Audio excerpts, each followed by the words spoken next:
Love the makeup, ladies. Drive like a Dakar driver. Enter the Toyota Dakar Toughness Challenge online, and you could win a brand new Toyota Hilux Dakar Edition.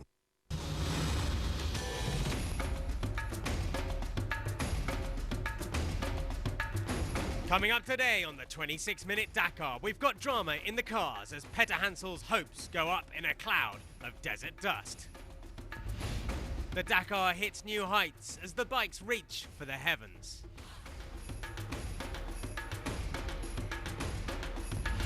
Part 2 of the marathon pushes man and machine to breaking point in the bikes. The damage mounts up as the racers face huge adversity in the Argentine deserts. And in today's Dakar Passions, the big names reflect on their Dakar debut. All this and more on stage 4 from San Juan to Chilecito.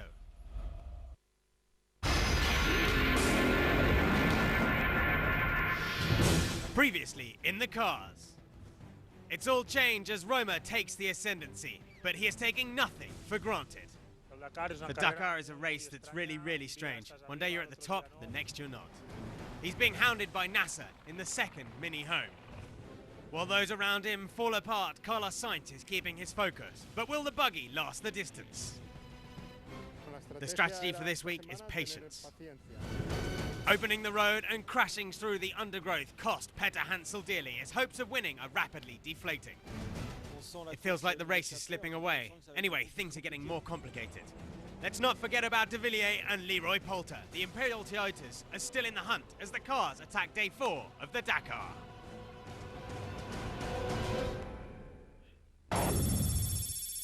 It was a very long day on the Dakar for the cars, split into 2 parts to total 657k. Heat would be the main issue for the longest special of the Dakar since 2005. And trouble hit several big guns in the overall standings, like Eric Weavers in his HRX Ford, who was 9th overall in the morning. Also stranded on the side of the road was Leroy Poulter, the South African rookie.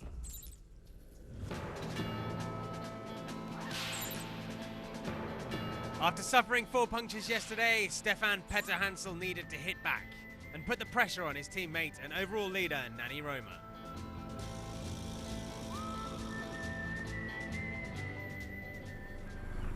Qu'est-ce que c'est? On est bien, il y a les hydrauliques à droite, c'est plus tard. 26-43, dans 200 mètres à corde. Ah merde, fais demi-tour, fais demi-tour. Putain, j'ai loupé. Pas terrible ça.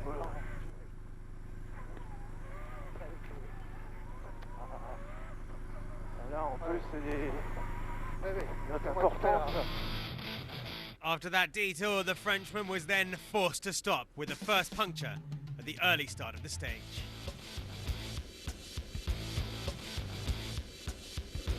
While Carlos Sainz zoomed past. It's very tough for my confidence. In such conditions we don't dare drive fast as we just don't know where to put our wheels. Minutes later it was El Matador's turn to stop for a puncture.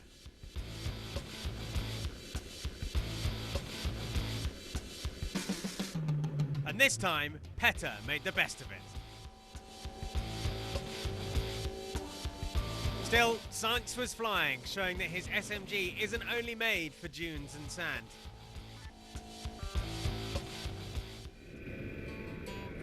Local hero Orlando Terranova is enjoying a great race so far, showing that he's learned from his past mistakes. Second overall in the morning, the Argentinian, however, struggled with navigation and dropped down to 4th.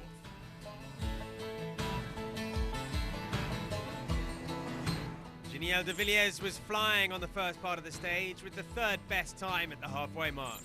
He was then forced to stop due to mechanical issues and is still expected at the finish.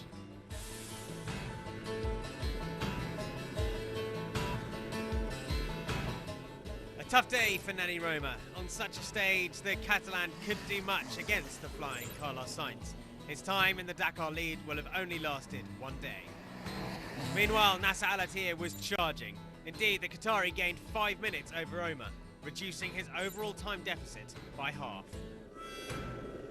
It's a good day for us, and except one flat tires. I'm quite happy from the performance.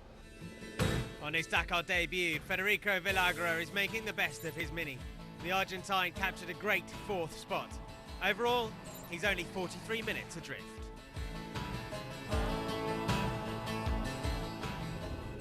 And there was drama all the way to the finish for the Mini boys. 3 of them, including Alatia, struggling with navigation. And without such a mistake, the Qatari could have captured the overall lead.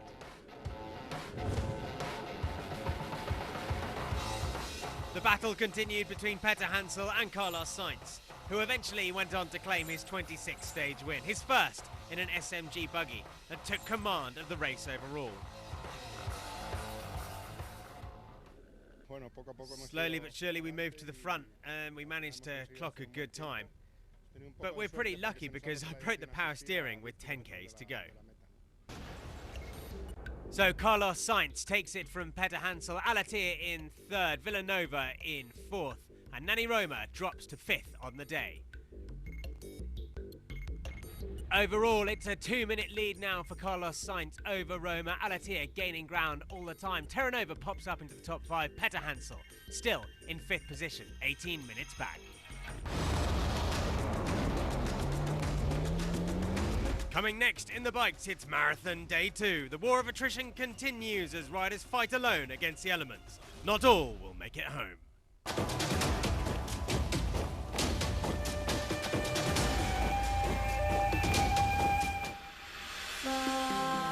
The Dakar is as much about the countries we visit as the men and women who race through them. Day 3 in Argentina broke new routes through mountains. Mountains that will take your breath away, and tested the limits of the riders.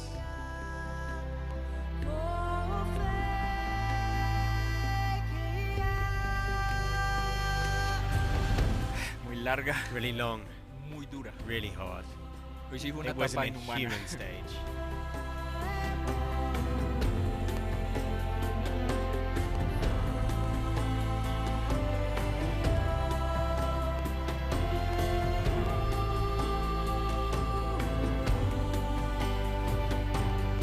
La verdad que los The dos bikes sufren. are suffering, La máquina and all of us lo are sufre really y suffering. nosotros también lo sufrimos, así que It was all todo difficult, difícil. but it's Pero good. bueno, esto es Dakar. This is the Dakar.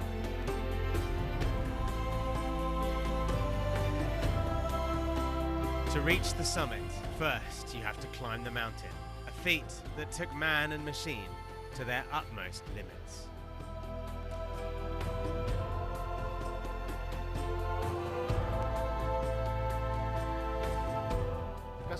I'm a mountain climber, and I don't have many problems with the altitude. But the bike tends to give up, so that's the problem.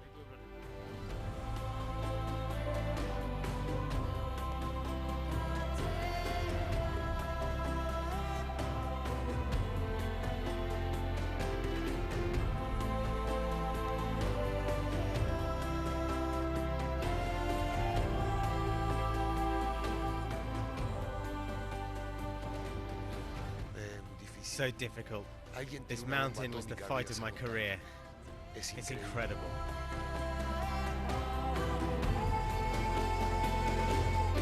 Terrible. Terrible. This must be the hardest day in the history of the Dakar. Terrible. Terrible.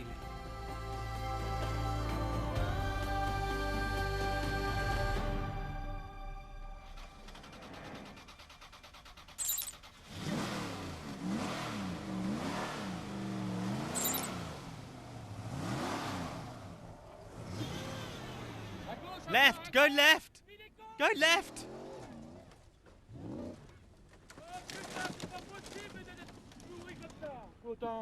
Ah, that's not possible. Not like that. It's incredible.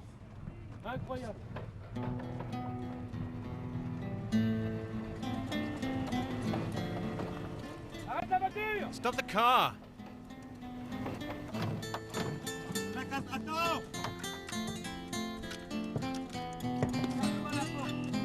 Open the door.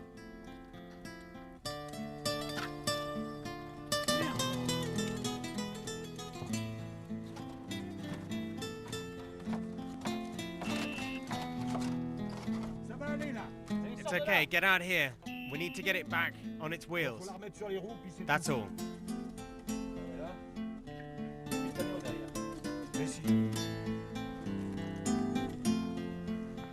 It's not true. 4 or 5 times I said go here, and then you took the hill.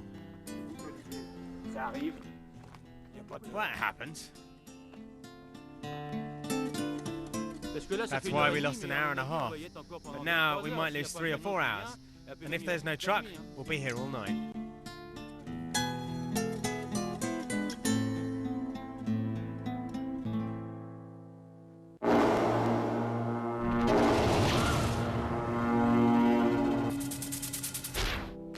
Yesterday was the first part of the marathon stage, which means that riders don't have any outside assistance in taking care of their bikes. Third overall, Mark Coma arrived in Barreal with pretty worn tyres, but no problem for the Spaniard. He's got a deal with Australian Troy O'Connor. I think we all do the same thing. We use our proper set of tyres on the first day, and the day after we exchange tyres with a slower rider, because his tyres will be less worn than mine. Before becoming a rally raid superstar, Cyril Desprez was a mechanic, so the French rider has no problem in the marathon stage. Even more, for the 5-time Dakar winner, there is no reason to slow his pace because of the lack of assistance.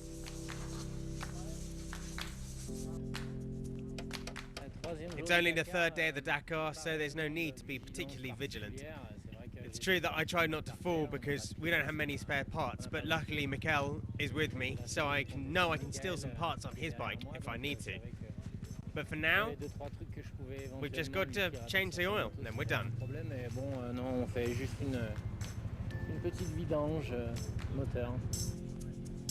In the Honda team, the overall classification dictates everyone's job. Even if he is Rally Raid World Champion, Paulo Gonçalves has to take care of Juan Barreda's bike, the overall leader.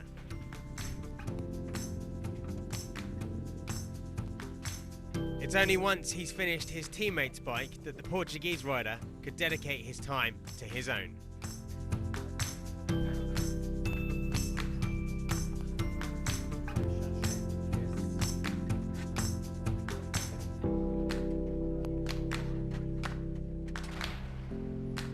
It's only once they've nursed their machines that riders can enjoy a little bit of life. Heading to the military barracks to have a rest, take some food, prepare the day's roadbook, and finally, perhaps sleep. The joy of sleep will be only for the quickest or the luckiest of them. Others will arrive late or will have to work on their bike all night long.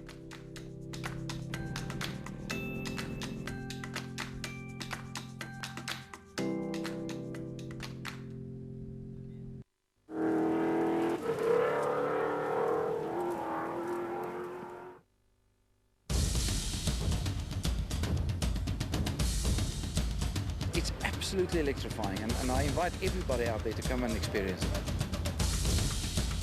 If you like the Dakar, you will love us. You get the theory behind movement. Then you get artistry in action. You get the psychology of performance. Then there's the chaos of character. You get decibels and dedication. It's aerodynamics versus assault, regiment, and ruthlessness. You get what most people think they know about German football. And then you get the Bundesliga, live and in HD, only on Supersport.